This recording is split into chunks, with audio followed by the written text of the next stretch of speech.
Hello everyone, and welcome back to Replay, the show where games are art. We're back with more To the Moon, delving still deeper back into Johnny's memories. Here we see him at a bookstore coffee shop talking about River with Nicholas and Isabel.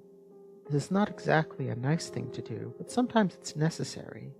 Ideally, when there's a problem in a relationship, you should discuss it with the other person.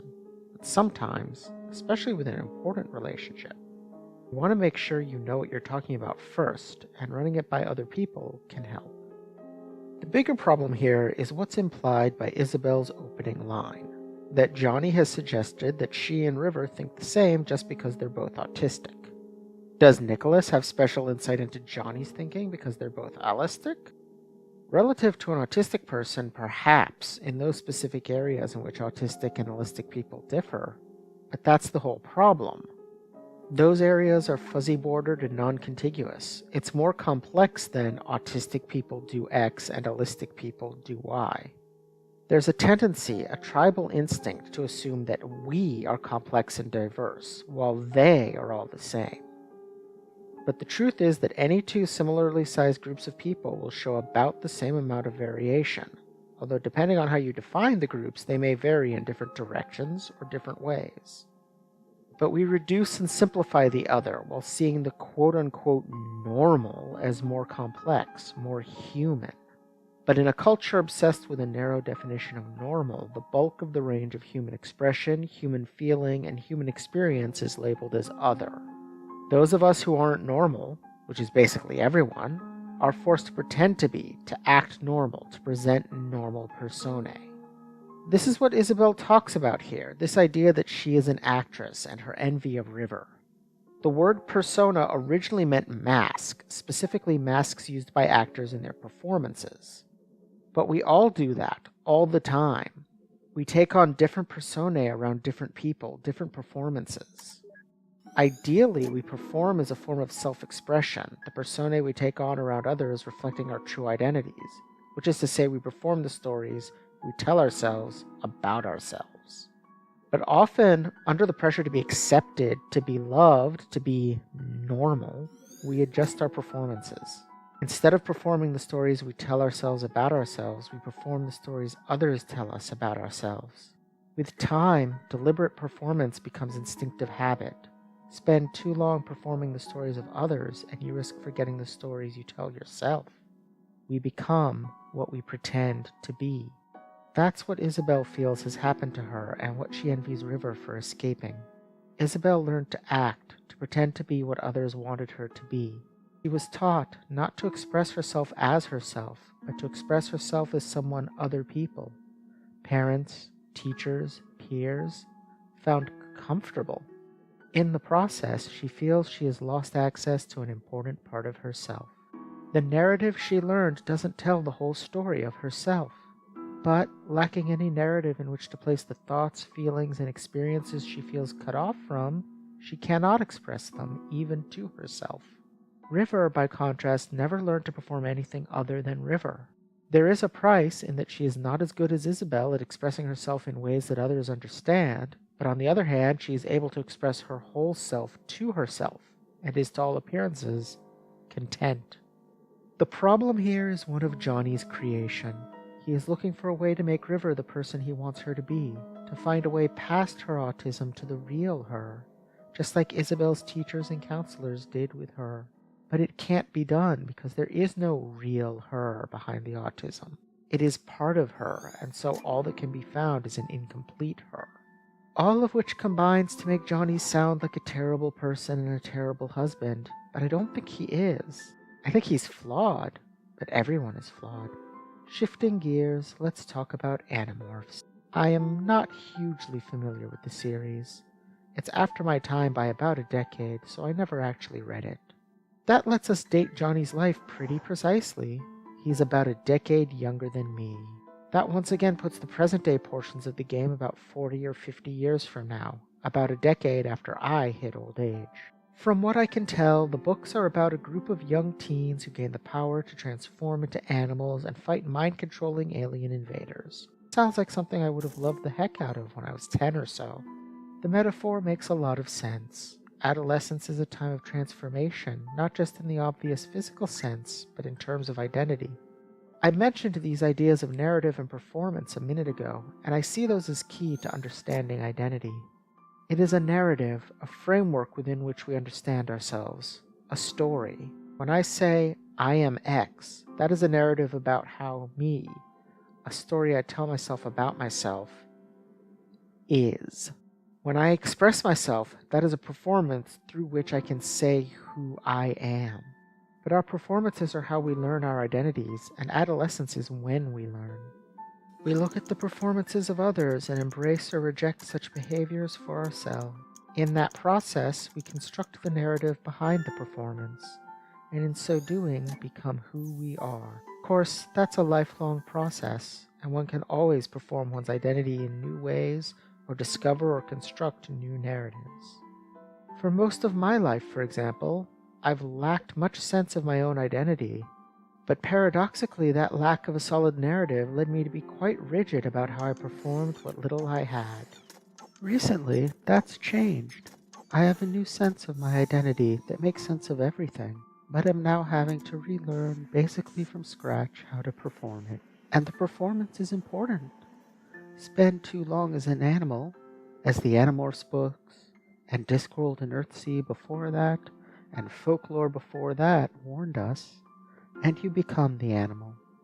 We learn our identities through performing them, and like Isabel, performing as something you're not can cut you off from who you are. And believe me, the damage from that can linger. Interestingly, Johnny remembers very little about the books. Once again, his memory problems surface, but in this case it's subtly different.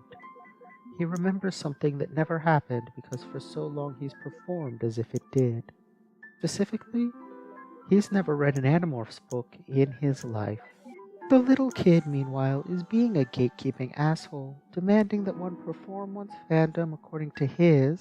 I'm going to assume it's a he because gatekeeping assholes usually are, but this is me acknowledging that usually isn't always. Standards before he will allow you to claim the identity. This is, of course, bullshit, as gatekeeping usually is. Fan elitism is absurd. It's like being a fast food connoisseur. Art snobbery is bad enough, but being a snob about mass-produced art is just silly. It's inherently available to almost everyone, so just let people enjoy it. Far too many people subscribe to curatorial fandom, the kind where you perform fandom by collecting things. Toys, trivia tidbits, whatever. And of course, this is the kind of fandom that's encouraged, because the objects of fandom are commodities to begin with, and marketers are always looking for ways to turn the performance of identity into a way to separate you from your money. One can imagine creative fandom producing gatekeepers. Oh, you're a real fan? How many fanfics have you written then? But all the gatekeeping tests I've ever seen or heard of were curatorial in nature because it lends itself so easily to hierarchy. Status is determined by the size of your collection, and dominance achieved by demonstrating that your collection is bigger. Fandom becomes a country club, only allowing in the wealthy. In this case, people whose collections are large. After all, high-status people hate having to spend time around low-status people, no matter how absurd the rules for determining status are. Heck, the more absurd they are, the more important it becomes to maintain the illusion that status is a real thing that matters by isolating oneself from the hoi polloi. That's why a certain kind of gamer despises the idea of adding an optional easy mode to particularly hard games, because they don't want the club of people who have experienced this game in depth and can therefore talk about it and be accessible to people who haven't proven their worth by jumping through the ridiculous hoops of pressing the button at the precisely right moment. That would require admitting that beating Dark Souls or whatever isn't really that much of an accomplishment, which they don't want to admit. And the people selling them the means to perform their identity and establish their status really don't want to admit. The same goes for fandom gatekeepers. Maintaining a large collection of trivia facts about a book series is a particularly silly indicator of status, so for those who cling to it, there is a need to keep out those who won't respect the status it confers, and thus expose the whole thing as silly. That's why curatorial fandom is more prone to gatekeeping than creative fandom. Fan artist or fan writer has at least created something. Their status in fandom is derived from contributing something to it that otherwise would not exist, even if that something is a coffee shop AU where all the characters are marmots for some reason. It's still less silly than having status because you can beat someone in a trivia competition or have more toys than they do, and hence there is less need to keep the wrong sort out so that your illusion of power isn't shattered. Anyway, that little rant aside, we've continued on back. The Animorphs book here linked to the one given Johnny by his mother as a wedding present, letting us use it as a link between memories. It is, as Johnny noted, a weird present. It suggests that his mother has trouble seeing that Johnny isn't the little boy that loved those books. Which is even truer than a first-time player might think at this point.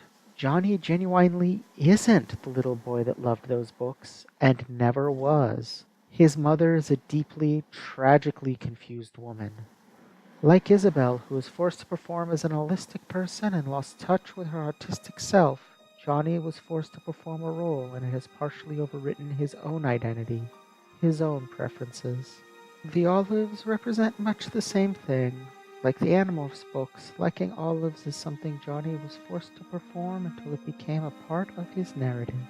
We find Johnny and River sitting by themselves after their wedding, asking each other if they feel any different now that they're married. River says she doesn't, but Johnny thinks he does. It's given him a sense of responsibility. Commitment is hard. Even when we want to commit to something in the long term, we find ourselves tempted in the short term. And that's as true for relationships as anything else. We tend to sharply discount the future, doing things that give immediate gain while causing long-term damage, because the long-term isn't as real to us. To get around this, we try to set things up in advance so that the things that cause long-term damage don't give immediate gain. They cause so much long-term damage that even the promise of immediate gain isn't enough. One metaphor I like for this is Odysseus at the mast. In the Odyssey, Odysseus knows that the deadly sirens, his magical song lures sailors to their deaths, are coming up. Most of his crew plug their ears so they can't hear the song, but Odysseus is curious, so he has his crew tie him to the mast so that he can hear the song, feel the desire to go to them, but not act on it. That's what public commitment does. If I make a promise to someone, even if it's a promise I want to keep in the long term, prospect of immediate gain or pleasure might tempt me to break it. But if I make the promise in public, with everyone close to me as witnesses, then the social consequences of breaking it become much greater, helping me keep the promise. Or to put it another way, a persona performed to just one person is relatively minor. If I perform it to everyone, it becomes much likelier that it'll become important to my identity.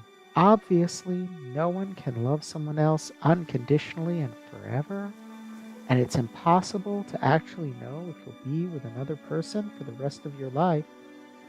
But if you want to be with that person for the rest of your life, performing that authentic desire in front of an audience makes it an important part of your narrative.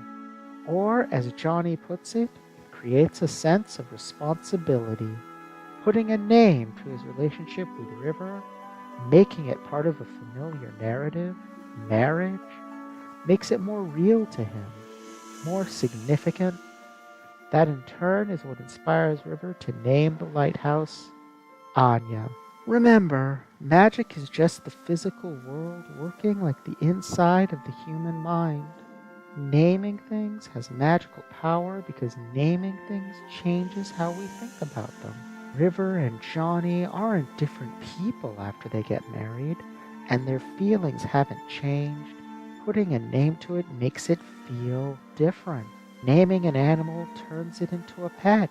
Naming a lighthouse turns it into not just a place full of memories, but an entity, something that can be talked about and related to like a person, something that can have desires and needs. And if that sounds absurd to you, Look what happens when you name a patch of land and call it a country.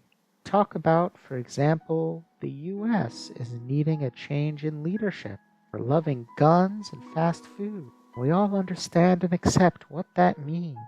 Ultimately, it's not any different from what River does here by naming Anya, and her willingness to die for Anya's sake is no more or less absurd than a patriot's willingness to die for their country's sake, or a zealot's willingness to die for their religion's sake. Also, that dance scene was totally about fucking. Anyway, Rosaline sees this marriage as a mistake. She bases this largely on how it ended, on the fact that most of Johnny's later memories, meaning later in his life, the ones we saw earlier, are unhappy. But he misses River. He's unhappy with her gone. And your current emotional state matches how you reconstruct your memories. So it's not clear that what we're seeing is necessarily an accurate description of the marriage. Even if it is, it's easy to call something a mistake in hindsight after it hasn't worked out. But that doesn't necessarily mean it was a mistake at the time. A mistake isn't a choice that led to a bad outcome. It's a bad choice, and that's not necessarily the same thing. Consider, someone presents you with two boxes, one of which is empty, and the other of which contains a prize. You can only open one box. There's a 90% chance that the box on the left contains the prize, and a 10% chance that it's in the box on the right. The obviously correct choice is thus to open the box on the left. If you do, and find it empty, that doesn't mean you should have chosen the box on the right. It's foolish to choose the less likely box. It's just that in hindsight, now that you know where the prize is, it feels different. But that's projecting a different scenario onto your past self. One where the box on the right had a 100% chance and the box on the left a 0% chance. And that's just not the scenario you were in. It's the same with this marriage. Johnny and River had every reason to believe it would work out. They'd been together a long time. Memory we'll see in 2 jumps appears to be them in their early to mid-20s. So this is some time after that. And they've been together since high school. They love each other. They want to be together. There's no major red flags of relationship trouble that we see. This isn't a mistake. It's a good choice that happened not to work out as they'd hoped. If it actually did turn out badly, there is another way to read Rosaline's comment. She's already figured out that River's autistic at this point. So is she saying that it's a mistake for an holistic person to marry an autistic person? Or that it's a mistake for an autistic person to get married at all? I don't think so. That'd be, frankly, a bigoted thing to say, and I just don't think that's her. I think it's more a matter of hindsight. Doesn't like seeing the happiness of the wedding, knowing that it'll end in sadness. But, well, that's the nature of relationships. They only have 2 possible endings. Someone leaves, or someone dies. Either way, someone's sad eventually, but there's more to life than outcomes. It's important not to discount the future entirely, but it's also important not to write off the present. Positive parts of a good relationship are worth the pain of its ending, and it doesn't become a bad relationship, a mistake, just because it does end. Because like I said, all relationships end. If you want no one you love to ever leave or die, then you must be prepared to love no one. And that is a price most people find too heavy to pay.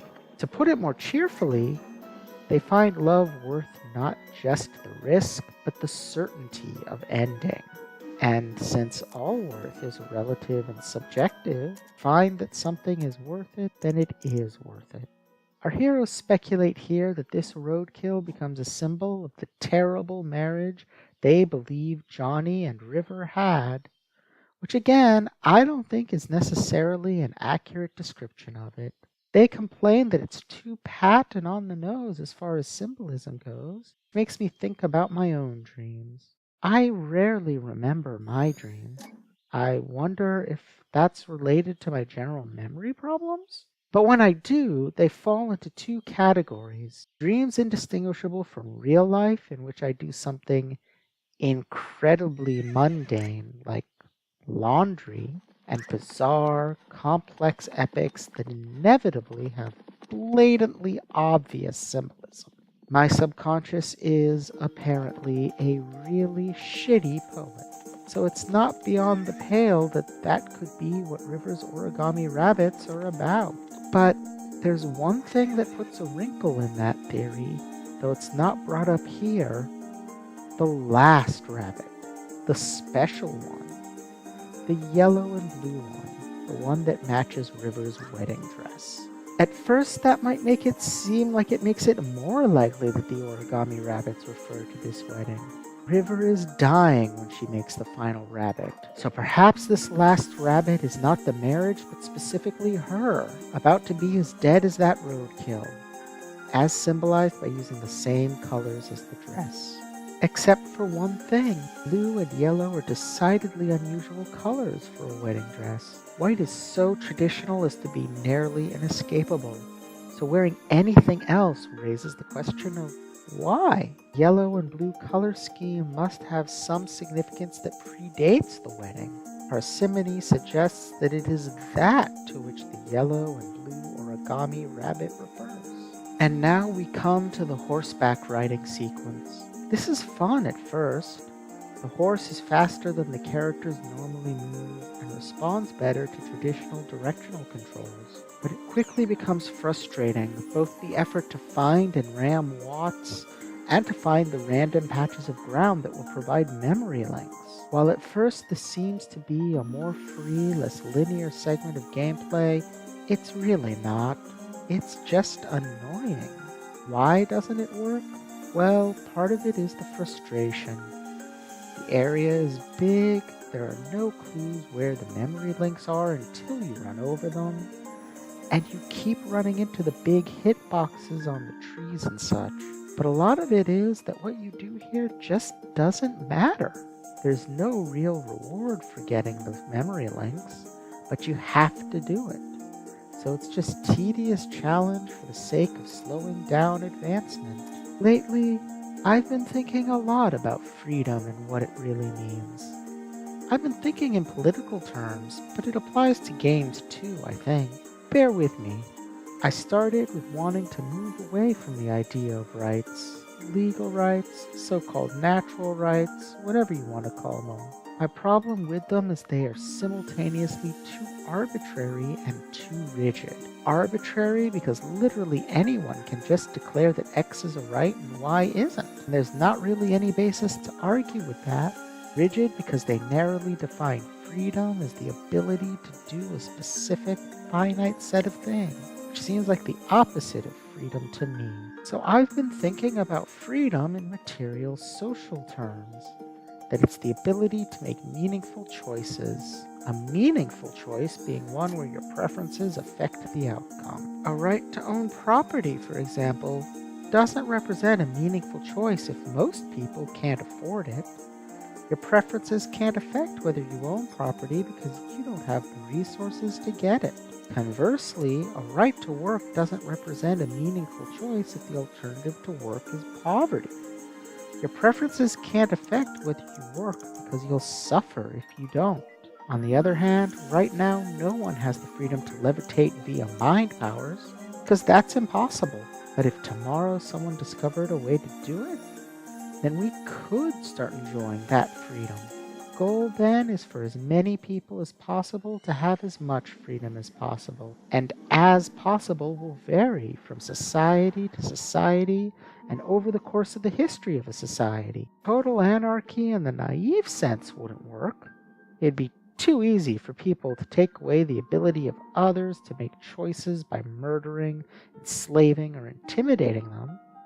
But it becomes possible to measure how free we are and to try to maximize it without recourse to anything as rigid or arbitrary as rights. In game terms, we tend to distinguish between linearity and nonlinearity, by which we largely mean freedom.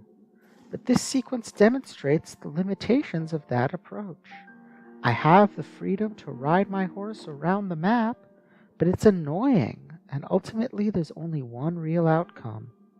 I find the memory links, knock Watts off his horse, and activate the next memento. If this is freedom, it's not a very interesting freedom. And again, part of that is because it's just not very fun. But it's also partially because it's a very localized freedom. I have freedom in this moment, but the end result is fixed. What happens next is fixed. The choices I make here aren't meaningful. Whether I prefer to go left or right, the outcome is the same. So that's important to remember when we're discussing linear versus nonlinear. Empty nonlinearity just isn't that interesting. If you're going to do nonlinearity, player choices should be meaningful. But ultimately, this is a game about delving into someone's past. Everything we see has already happened, so it makes sense that we have limited influence over it. All we can control, really, is the speed at which we experience it. And yet, I still find that more entertaining than this horseback riding. Perhaps the key isn't just meaningful choice, but meaning in general. That in the absence of meaningful choice, meaning can be found elsewhere. For instance, in emotion, which this game has in spades. Or, for certain other kinds of game, the satisfaction of overcoming a fair but difficult task. Or for other games still, the pleasure of building something up from nothing. Yet, that's a pretty limited list of emotions nonetheless. Other than the pathos of this game, all the other things I just mentioned are variations on triumph. Games are art, able to evoke the full range of emotions, but we all too often limit ourselves to just a handful. Part of why I wanted to cover To the Moon is because it very effectively impacts a very different set. And we'll see some more of that next time on Replay, the show where games are art.